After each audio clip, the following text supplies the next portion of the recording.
마두로는 체포됐고 군은 움직이지 않았으며 독재자는 살아서 법정으로 향했습니다. 이 장면만 보면 이건 베네수엘라 이야기처럼 보입니다. 하지만 오늘 로얄 이슈의 마지막 질문은 이것입니다. 이건 정말 베네수엘라 이야기일까요? 사건은 언제나 특정 국가에서 발생합니다. 하지만 권력이 무너질 때 나타나는 신호는 국가를 가리지 않습니다. 총은 있는데 발포는 없고 군은 있는데 명령은 없으며 지도자는 있는데 보호자는 없습니다. 이 세 가지가 동시에 나타나는 순간 그건 더 이상 한 나라의 문제가 아닙니다. 권력 구조가 무너지고 있다는 신호입니다. 많은 사람들은 정권의 붕괴를 전쟁이나 쿠데타로 떠올립니다. 하지만 현실에서 정권은 훨씬 조용하게 무너집니다. 군이 반란을 일으키지 않아도, 총을 내려놓지 않아도 단 하나만 사라지면 됩니다. 명령을 책임질 사람이 사라지는 것. 명령을 내리는 순간 그 이름이 체포 명단이 될 수 있다면 군은 움직이지 않습니다. 이 장면은 베네수엘라만의 특수 상황이 아닙니다. 권력은 공포만으로 유지되지 않습니다. 지키면 보상이 있고 따르지 않으면 처벌이 있다. 이 두 가지가 함께 작동할 때 권력은 유지됩니다. 하지만 마두로 정권 말기, 이 계약은 이미 무너져 있었습니다. 지켜도 돌아오는 것이 없고 지키다 실패하면 모든 책임을 떠안는 구조. 이 순간부터 군은 국가의 군대가 아니라 개인의 생존 조직이 됩니다. 이 공식은 어느 나라든 예외가 아닙니다. 여기서 한 가지를 반드시 짚고 가야 합니다. 미국이 베네수엘라에 이렇게까지 직접 나설 수 있었던 이유는 군사력 때문만은 아니었습니다. 정치적 정통성의 붕괴가 이미 진행되고 있었기 때문입니다.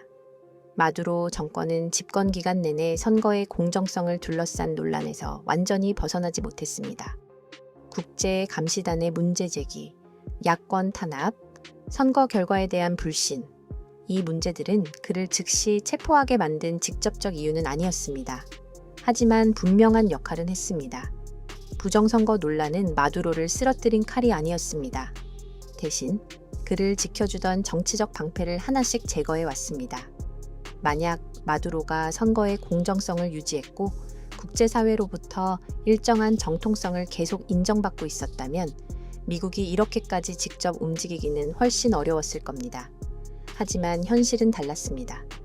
정치적 정통성은 이미 크게 흔들린 상태였고 그 위에 마약 범죄 혐의라는 사법 프레임이 차곡차곡 쌓이고 있었습니다. 이 두 가지가 겹치는 순간 마두로의 지위는 주권 국가의 대통령에서 국제 범죄 피해자로 성격이 바뀌게 됩니다. 이 변화는 총성 없이 진행됐고 선언 없이 완성됐지만 결과는 분명했습니다. 미국이 움직이기 쉬운 조건이 이미 만들어져 있었다는 것입니다. 마두로는 죽지 않았습니다. 이건 인도주의적 선택이 아니라 정치적 계산이었습니다. 살아있는 독재자는 한 사람의 문제가 아니라 구조 전체의 위험이 됩니다.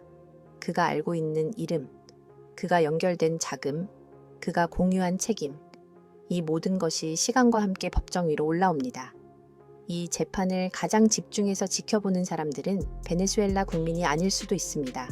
권력을 오래 잡고 있는 지도자, 군과 정보기관에 의존하는 정권, 외부 제재와 내부 통제를 동시에 사용하는 체제, 그들은 같은 질문을 하고 있을 겁니다.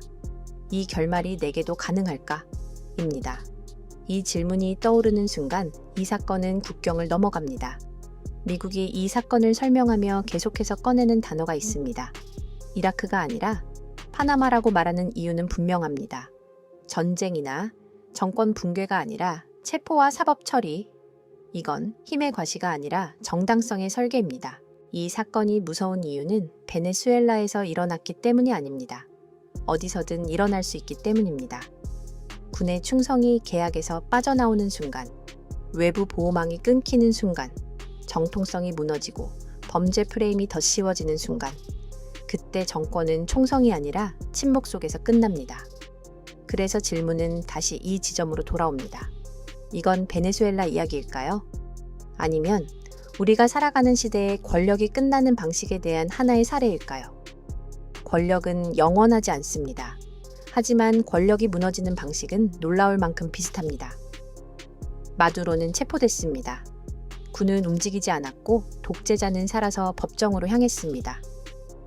이건 한 나라의 몰락 이야기가 아닙니다. 권력이 끝나는 순간에 대한 설명서입니다. 그리고 그 설명서는 특정 국가를 위해 쓰인 것이 아닙니다. 지금 이 순간에도 전 세계 어딘가에서 같은 조건이 조용히 만들어지고 있을지 모릅니다. 권력은 총으로 끝나지 않습니다.